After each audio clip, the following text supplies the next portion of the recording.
नमस्कार दोस्तों, कई बार जीवन में ऐसी परिस्थितियां आ जाती हैं कि जहां आप उन्हें जस्टिफाई नहीं कर पाते सही से। आपको सोचना दक्षिण की तरफ है लेकिन आप सोचते हैं उत्तर की तरफ। नतीजा ये होता है कि दिन ब दिन आप पतन की ओर बढ़ने लगते हैं। आप ऑफिस जाते हैं तो अच्छे से काम नहीं कर पाते, काम पर आपका फोकस नहीं रह पाता। आप घर आते हैं तो परिवार के सदस्यों से अच्छे से बात नहीं कर पाते। बच्चे कुछ बात करते हैं तो आप संतोषजनक जवाब नहीं दे पाते या आप उन्हें झिड़क देते हैं।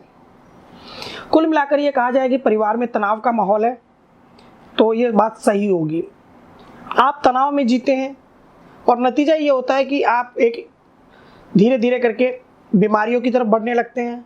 आपका शुगर बढ़ जाता है, आपका बीपी बढ़ जाता है, आपको हार्ट की प्रॉब्लम होने लगती है और आप एक खुशहाल ज़िंदगी से दुखी जीवन में बदल जाते हैं। दोस्तों, ये तमाम बातें मैं कह रहा हूँ पति पत्नी के रिश्ते और बीच में आपकी माँ यानी पत्नी की सास और बहू के संबंध में। सास और बहू के संबंध में अक्सर ऐसा तनाव हो जाता है कि आदमी को ये जस्टिफाई करना बड़ा मुश्किल हो जाता है कि वो अपनी पत्नी के साथ खड़ा रहे या अपनी माँ के साथ खड़ा रहे या फिर किसी एक के साथ खड़ा रहे या फिर दोनों के साथ खड़ा रहे। ऐसे हालात कई बार बन जाते हैं और लोगों को लगता है कि हमें अपनी माँ का साथ देना चाहिए और कुछ लोगों को लगता है हमें अपनी पत्नी का साथ देना चाहिए। तो ऐसी परिस्थितियों में जब आदमी फंसता है तो उसे क्या करना चाहिए, इसी बात पर फोकस करेगी मेरी ये वीडियो।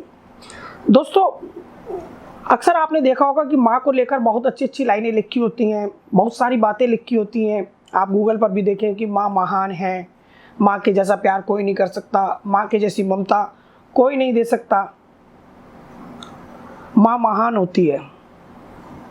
और वहीं पत्नी के लिए देखें तो पत्नी के लिए ऐसे चुटकुले मिलेंगे कि जिसमें ये बताया जाता है कि पत्नी सर का दर्द है, पत्नी आपके लिए परेशानियों का सबब है।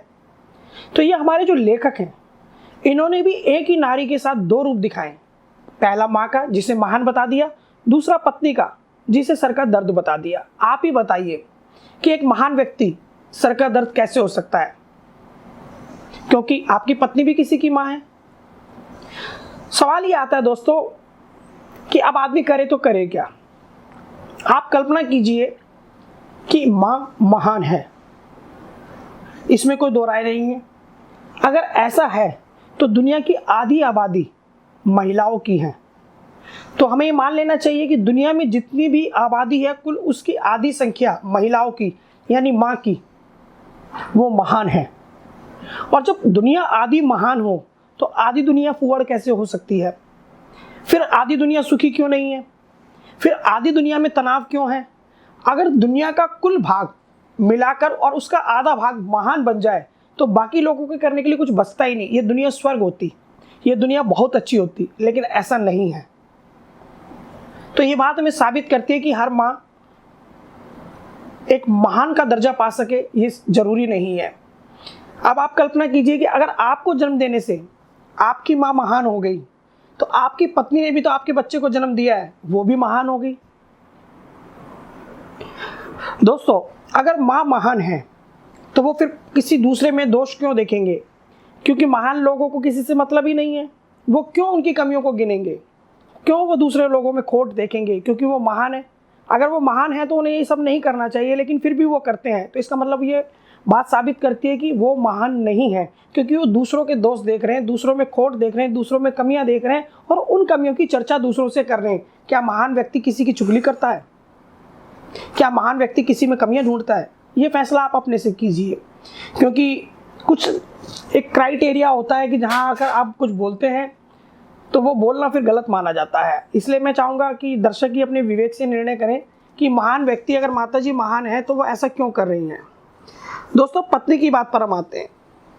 देखिए, हर व्यक्ति के ऊपर जिम्मेदारी होती है कि वो अपने ऊपर जितने भी निर्वाहन उसके ऊपर हैं, जितनी जिम्मेदारियां दायित्व उसके ऊपर हैं, वो उनका निर्वाह अच्छे से करे।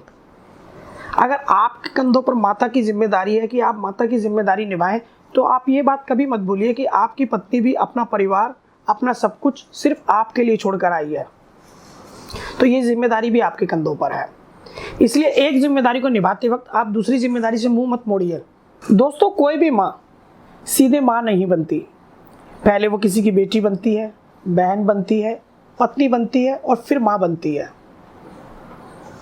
यही सब आपकी माँ के साथ भी हुआ है और यही सब आपकी पत्नी के साथ भी हो रहा है।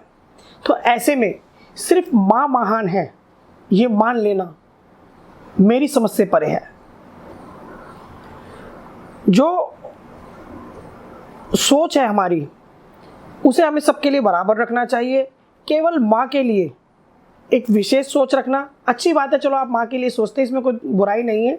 लेकिन अगर आप किसी को महान कहते हैं और साथ में अगले ही पल दूसरे के लिए इस तरह से सोचते हैं कि ये महान नहीं है, और जबकि दोनों ही नारी जाति हैं, दोनों ही नारी शक्ति हैं, दोनों ही महिला हैं, तो ये अन्याय है। बस मैं इतनी सी बात आपसे कहना चाहता हूँ। आशा करता हूँ कि आप मेरी बात का आशय समझ गए होंगे। जय हिंद।